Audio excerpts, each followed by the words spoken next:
ఓం గంగణపతే నమ ఐం సరస్వతే నమ శ్రీమాత్రే నమో నమ. ఓం నమ శివాయ శివాయ గురువే నమ. క్లీం కృష్ణాయ గోవిందాయ గోపీ జనవల్లభాయ నమో నమ. రాధాకృష్ణాయ నమో నమ. శ్రీమాత్రే నమో నమ. జయ గురు దత్తాత్రేయాయ నమో నమ. యూట్యూబ్ ప్రేక్షకులందరికీ కూడా నమస్కారం అండి. నేను పాలపర్తి గురునాథ శర్మ, జ్యోతిష్యం వాస్తు సిద్ధాంతిని. మీకంతా కూడా గోచార ఫలితాలంతా కూడా విశ్లేషణ చేయడం జరుగుతుంది. ప్రధానంగా చూసుకుంటే ఈ యొక్క విశ్వవసనామ సంవత్సరంలో ప్రధానంగా గృహయోగం సిద్ధించాలి, తీరని కలగా ఉండే గృహయోగము, స్వగృహయోగం అంతా కూడా సిద్ధించాలి అని చెప్పేసి అంటే కనుక మేషాది ద్వాదశ రాశుల వాళ్ళకి ఏ గ్రహాల యొక్క కారకత్వంగా మీకు అంతా కూడా శీఘ్రంగా గృహయోగం సిద్ధించడానికి అవకాశం ఉంటుందో తెలుసుకోవడం జరుగుతుంది. ప్రధానంగా గోచారరీత్యా గ్రహాల యొక్క స్థితిగతి అంతా కూడా చూసుకుంటే మీనరాశిలో శని యొక్క సంచారం జరుగుతుంది, మరియు కన్యా రాశిలో అంతా కూడా శుక్ర భగవానుడు సంచారం నీచ స్థానంలో సంచారం జరుగుతుంది. ఇక్కడ తులారాశిలో అంతా కూడా సూర్య బుధ అంగారక కలియుగతోటి త్రిగ్రహ కూటమి అంతా కూడా సంచారం జరుగుతుంది. రాహు అంతా కూడా కుంభరాశిలో సంచారం, కేతు అంతా కూడా చూసుకుంటే ఈ యొక్క సింహరాశిలో సంచారం జరుగుతుంది. బృహస్పతి అంతా కూడా అక్టోబర్ 18, 19 తారీఖులో అంతా కూడా కర్కాటక రాశిలో ప్రవేశం చేస్తున్నారు. ఉచ్చస్థానంలో సంచారం చేయడం, అతిచారంలో మార్పు అనేది జరుగుతుంది. బృహస్పతి మార్పు అంతా కూడా అతిచారంలో మార్పు జరగడం వల్ల 48 రోజుల వరకు అతిచారంలో కర్కాటక రాశిలో ప్రవేశం చేసి 48 రోజుల దాకా కర్కాటక రాశిలో అంతా కూడా సంచారం చేస్తారు. మరియు డిసెంబర్ 5, 6 తారీఖులో అంతా కూడా మరి తిరోగమనం అంతా కూడా జరగడం జరుగుతుంది. మళ్ళీ 6 నెలల వరకు అంతా కూడా ఈ యొక్క స్థిరంగా అంతా కూడా రాశిలో సంచారం చేయడం, మిథున రాశిలో సంచారం చేయడం జరుగుతుంది. ఈ యొక్క సంచారం అంతా కూడా చూసుకుంటే బృహస్పతి మార్పు విశేషంగా జరుగుతుంది. మరియు శనిశ్వరుడు యొక్క దశమ దృష్టి అంతా కూడా ధనుసు రాశి మీద పడడం, మరియు ఇక్కడ త్రిపాద దృష్టి అనేది ఉంటుంది, 3వ రాశి మీద అనేది పడడం జరుగుతుంది. మీనరాశి నుంచి 3వ రాశిలో అంతా కూడా సంచారం, ఈ యొక్క దృష్టి అంతా కూడా జరుగుతుంది. ఈ యొక్క గ్రహాల యొక్క స్థితి అంతా కూడా ఈ రకంగా ఉంది. ప్రధానంగా చూసుకుంటే ఈ యొక్క స్థిర ఆస్తి, భూమి యోగం కానీ, ఈ యొక్క స్థిర ఐశ్వర్యం సిద్ధించడానికి, స్థిరంగా మీకంతా కూడా గృహయోగం సిద్ధించడానికి, తీరని కలగా ఉండే అందరికీ మానవులకంతా కూడా తీరని కలగా మంచి స్వగృహంలో నివాసంగా ఉండాలి, మంచి సొంతిల్లు అనేది ఉండాలి. సొంతిల్లు ఎప్పుడు లభిస్తుంది, ఏ దశలో లభిస్తుంది అనేది తెలుసుకోవడం జరుగుతుంది. లగ్న ప్రకారంగా చూసుకుంటే లగ్న చక్రవశాత్తు ఈ యొక్క జాతకాన్ని పరిశీలన చేసుకోవడం జరుగుతుంది. సింహరాశి జాతకులకి ప్రధానంగా గోచారరీత్యా గృహయోగం సిద్ధించడానికి ఎటువంటి పరిష్కారాలు ఆచరించాలో తెలుసుకోవడం జరుగుతుంది. సింహరాశి తెలిసి ఉంటే కనుక రాశిని చూసుకోండి, లేదు లగ్నం జన్మలగ్నం అయితే కనుక లగ్నాన్ని చూసుకొని చేసుకోవాల్సి ఉంటుంది. సింహలగ్న జాతకులకు కానీ సింహరాశి జాతకులకు కానీ ప్రధానంగా గృహయోగం ఎప్పుడు సిద్ధిస్తుంది అని తెలుసుకుంటే కనుక సింహలగ్న జాతకులకు కానీ ప్రధానంగా చూసుకుంటే ఇక్కడ బృహస్పతి మార్పు అంతా కూడా అతిచారంలో ఉచ్చస్థానంలో సంచారం చేయడం యోగకరంగా ఉంటుంది. పంచమాధిపతి ఉచ్చస్థానంలో సంచారం చేయడం వల్ల యోగకరంగా ఉంటుంది. కావున గృహయోగం సిద్ధించడానికి ఆస్కారం ఉంటుంది. చతుర్థాధిపతి అయిన అంగారకుడు యోగకరంగా ఉండాలి. అంటే చతుర్థ స్థానం అని చెప్పేసి అంటే కనుక ఇక్కడ ప్రధానంగా ఇక్కడ అంగారకుడు అవుతాడు కాబట్టి చతుర్థ స్థానం అంతా కూడా చూసుకుంటే వృశ్చిక రాశి అవుతుంది. వృశ్చిక రాశి అంతా కూడా రాశ్యాధిపతి అంగారకుడు యోగకరంగా ఉండాలి. అంగారకుడు ప్రీతికరంగా కందిపప్పు దానం చేసుకోవడం, ఎరుపు రంగు వస్త్రాలంతా కూడా బ్రాహ్మణత్వం దానం చేయడం, కూష్మాడ దానం చేయడం మంగళవారం రోజున శ్రేష్టంగా మీకు అంతా కూడా స్వగృహయోగం సిద్ధించడానికి ఆస్కారం ఉంటుంది. ప్రధానంగా శుక్రుడు కూడా యోగకరంగా ఉండాలి. దశమాధిపతి అయిన శుక్రుడు కూడా లక్ష్మీ కారకుడు కాబట్టి మహాలక్ష్మి కారకుడు, కలత్ర కారకుడు అంతా కూడా యోగకరంగా ఉండాలి. శుక్రుడికి ప్రీతికరంగా బొబ్బర్లంతా కూడా నానబెట్టి గోమాతకు సమర్పిస్తుంటే కనుక శీఘ్రంగా స్వగృహయోగ లాభాలంతా కూడా సిద్ధించడానికి భోగభాగ్యమైన జీవితం మీకంతా కూడా రాజ్య సంపదలు, రాజయోగ కారకుడు అయిన శుక్రుడు అంతా కూడా రాజయోగ కారకుడు అవుతాడు. బృహస్పతి కూడా యోగకరంగా ఉండాలి. పంచమాధిపతి బృహస్పతి కూడా వంశాభివృద్ధి కారణమవుతూ ఉంటాడు కాబట్టి ఇక్కడ బృహస్పతి కూడా యోగకరంగా ఉండాలి.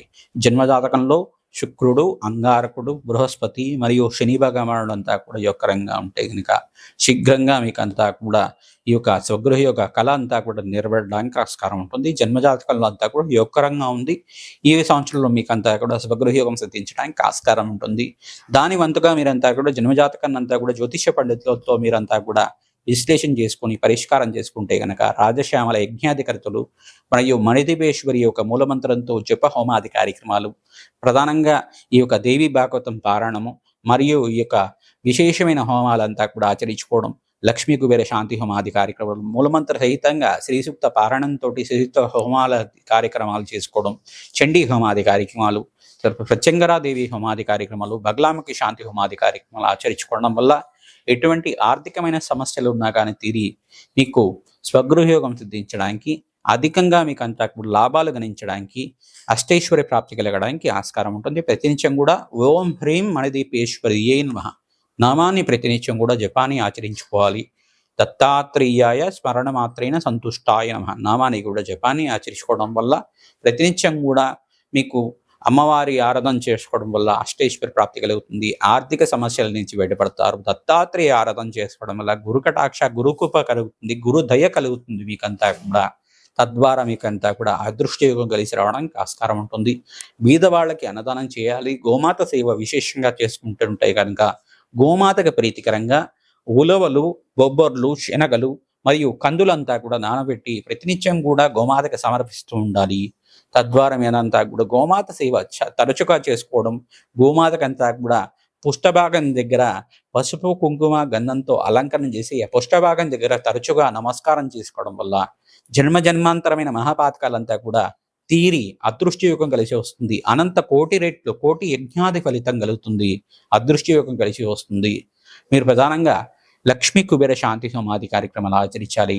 కాలభైరవ శాంతి హోమాది కార్యక్రమాలు ఆచరించుకోవాలి. తద్వారా విశేషమైన పుణ్యయోగం సిద్ధించడానికి ఆస్కారం ఉంటుంది.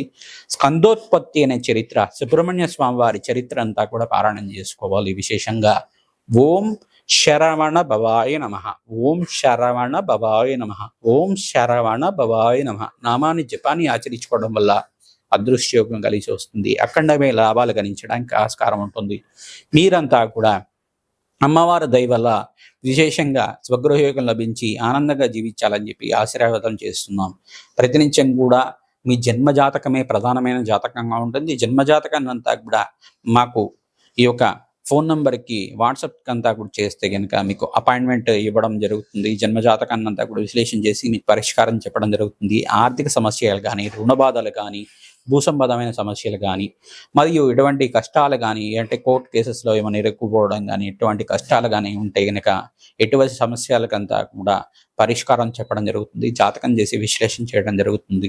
తద్వారా మీకంతా కూడా జప హోమాది కార్యక్రమాలు, తంత్రము, మంత్రము, యంత్రంతో అంతా కూడా మీకు పరిష్కారం చెప్పడం జరుగుతుంది. తద్వారా మీకంతా కూడా అదృష్టయోగం సిద్ధించడానికి ఆస్కారం ఉంటుంది.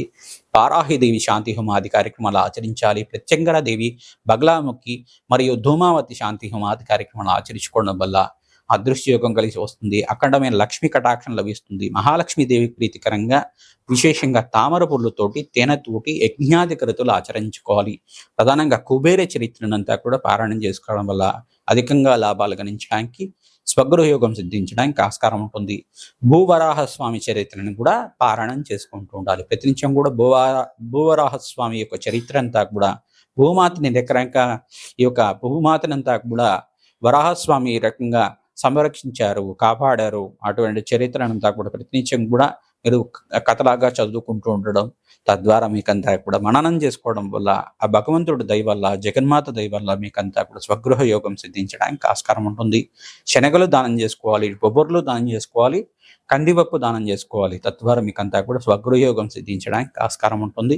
అదృష్ట యోగం కలిసి వస్తుంది. అఖండమైన లాభాలు గణించడానికి గురువు కటాక్షం వల్ల, గురువు అతిచారంలో ఉచ్చస్థానంలో మార్పు వల్ల, శని భగవానుడు అనుకూలంగా ఉన్నప్పటికీ కూడా మీకంతా కూడా అదృశ్య యోగం కలిసి రావడానికి ఆస్కారం ఉంటుంది.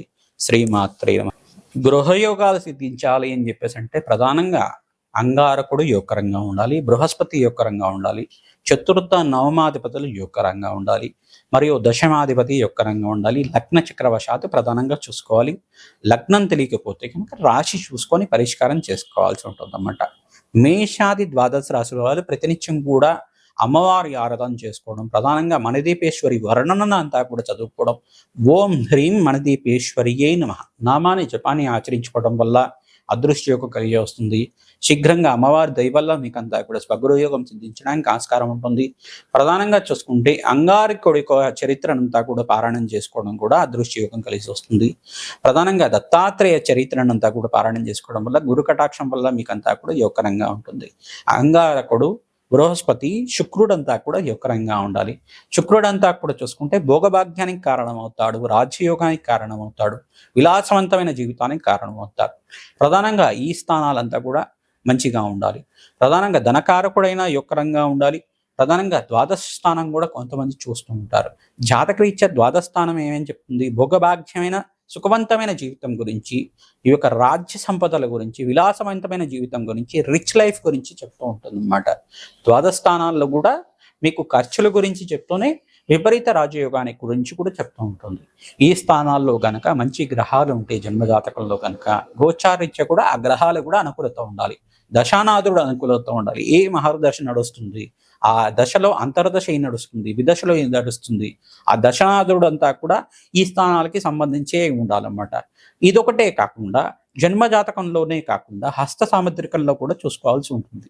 హస్త సాముద్రికంలో కూడా ధనయోగాలు ఏ రకంగా ఉన్నాయి, ఏ గ్రహాలు ఈ యొక్క యుక్రంగా ఉన్నాయి మీకంతా కూడా ఆ హస్త సాముద్రికంలో కూడా మనకు తెలుస్తుంది అన్నమాట. జాతకం అనేది కాకుండా హస్త సాముద్రికంలో కూడా కంపారిజన్ చేసుకోవాల్సి ఉంటుంది. హస్త సాముద్రికంలో కూడా గ్రహాల యొక్క స్థితిగతి ఏ రకంగా ఉంది, అదృష్ట యోగం కలిసి రావడానికి ఏ రకంగా వస్తుంది, ప్రతినిత్యం కూడా మీరు చూసుకోవాల్సింది ఏంటిదంటే ఈ యొక్క గ్రహస్థితి అంతా కూడా మెరుక్కోవడానికి ఎటువంటి పరిష్కారాలు ఆచరించాలి, శీఘ్రంగా తీరని కలగా ఉండే స్వగృహయోగం సొంత ఇంటి కళ అంతా కూడా నెరవేరడానికి ఏం పరిష్కారం చేసుకోవాలి అనేది జన్మజాతకాన్ని చూపించుకొని పరిష్కారం చేసుకోవడం వల్ల అఖండ లాభాలు సిద్ధించడానికి ఆస్కారం ఉంటుంది.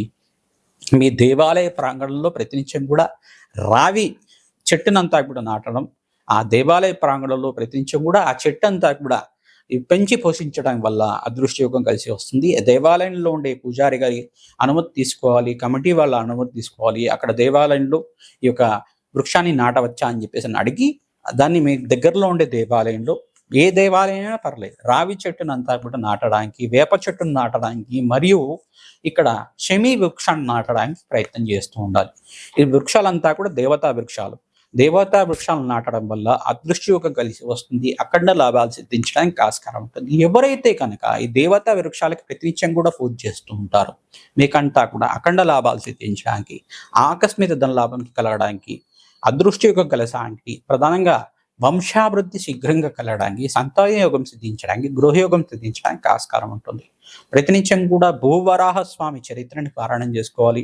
మణదీపేశ్వరి వర్ణనంతా కూడా పారాయణం చేసుకోవడం. ఓం హ్రీం మణదీపేశ్వర్యే నమః, ఓం హ్రీం మణదీపేశ్వర్యే నమః నామాన్ని జపాన్ని ఆచరించుకోవడం అదృశ్య యోగానికి కలిసి వస్తుంది. మేషాది ద్వాదశ రాశి వాళ్ళు ఈ పరిష్కారాన్ని ఆచరించండి. మీకంతా కూడా ఆకస్మిక ధనలాభం, ధనయోగం సిద్ధించడానికి ఆస్కారం ఉంటుంది. ప్రధానంగా చూసుకుంటే చతుర్థ పంచమాధిపతులు యొక్కరంగా ఉండాలి, చతుర్థ నవమాధిపతులు దశమాధిపతులు యొక్కరంగా ఉండాలి. చతుర్థంలో కానీ నవమంలో కానీ పాపగ్రహాలు ఉండకూడదు. ఇటువంటి పరిష్కారం అంతా కూడా చూసుకోవాలి. మీ యొక్క జన్మజాతకాన్ని అంతా కూడా జ్యోతిష పండితులతోటి విశ్లేషణ చేసుకొని తగు పరిష్కారం చేసుకోవడం వల్ల జప హోమాది కార్యక్రమాలు, దానా హోమాది కార్యక్రమాలు, తంత్రము మంత్రము యంత్రంతో మీకు అంతా కూడా పరిష్కారం చూపించడం జరుగుతుంది. అదృష్టయోగం కలిసి వస్తుంది. ప్రధానంగా భూ సంబంధమైన లాభ నష్టాలు కానీ ఏమైనా జరుగుతున్నా, ఆర్థిక సమస్యలు ఉన్నా, కోర్టు కేసులు కానీ ఉన్నా కానీ దానికంతా కూడా ఈ యొక్క జప హోమాది కార్యక్రమాలతోటి మీకు విశ్లేషణ చేసి పరిష్కారం చెప్పడం జరుగుతుంది. ఆర్థిక సమస్యల నుంచి బయటపడడానికి మణదీపేశ్వరి వర్ణన, ఈ యొక్క దేవీ భాగవతం చరిత్ర పారాయణం చేసుకోవడం వల్ల కష్టాల నుంచి బయటపడుతూ ఉంటారు. మణదీపేశ్వరి వర్ణన అంతా కూడా ప్రవచనాలలాగా ఉంటాయి. ఆ ప్రవచనాలంతా కూడా వినడం వల్ల మీకు అదృష్టయోగం కలిసి వస్తుంది. మణదీపేశ్వరి భువనేశ్వరి రూపంలో ఏ రకంగా స్థిర నివాసంగా ఉంటుంది, మీకంతా కూడా ఏ దేవతలంతా కూడా మణదీపేశ్వరి యొక్క పీఠంలో అంతా కూడా ఉంటారు. మీకంతా కూడా వర్ణన చదువుకోవడం వల్ల ఆకస్మిక ధనలాభం, ధనయోగం సిద్ధించడానికి ఆస్కారం ఉంటుంది. ప్రతినిత్యం కూడా దత్తాత్రేయ స్వామి వారి ఆరాధన, మహాలక్ష్మి ఆరాధన చేసుకోవడం, పరమేశ్వరుడు ఆరాధన విశేషంగా తీసుకోవడం వల్ల చెరుకు రసంతో పరమేశ్వరుడికి అభిషేక హోమాది కార్యక్రమాలు ఆచరించుకోవడం, చెరుకు రసంతో మరియు ద్రాక్ష రసంతో, దానిమ్మ రసంతో అభిషేకాది కార్యక్రమాలు పరమేశ్వరుడికి అంతా కూడా ప్రదోష కాలంలో చేసుకోవడం వల్ల గృహయోగం సిద్ధిస్తుంది, అదృశ్యయోగం కలిసి వస్తుంది. ఆవు పాలతో చేసిన పెరుగన్నంతో హోమాది కార్యక్రమాలు శ్రీసూక్త విధానంగా చేసుకోవడం వల్ల శీఘ్రంగా గృహయోగం సిద్ధిస్తుంది, అష్టేశ్వర ప్రాప్తి కలుగుతుంది. ప్రతినిత్యం కూడా మంగళవారం, గురువారం, శుక్రవారం రోజున మహాలక్ష్మీదేవి ఆరాధన చేయడం, ఖడ్గమాల స్తోత్ర పఠనం చేసుకోవడం, మరియు ఆవు పాలు చేసిన బెల్లం పరవాణాన్ని నివేదన చేయడం వల్ల గృహయోగం సిద్ధిస్తుంది. అదృష్టమైన గురు కటాక్షం లభిస్తుంది. మీకంతా కూడా మహాలక్ష్మి అనుగ్రహం వల్ల స్థిరలక్ష్మి స్థిర నివాసంగా ఉంటుంది. మహాలక్ష్మి స్థిర నివాసంగా ఉండడానికి ఈ పరిష్కారం అంతా కూడా యోగకరంగా ఉంటుంది. తామర పూలతోటి, మల్లె పూలతోటి, తులసి మాలతోటి ఈ యొక్క మహాలక్ష్మి ఆరాధన అంతా కూడా విశేషంగా చేసుకుంటూ ఉండాలి. అఖండమైన లక్ష్మీ కటాక్షం లభిస్తూ ఉంటుంది. శ్రీమాత్రేమ.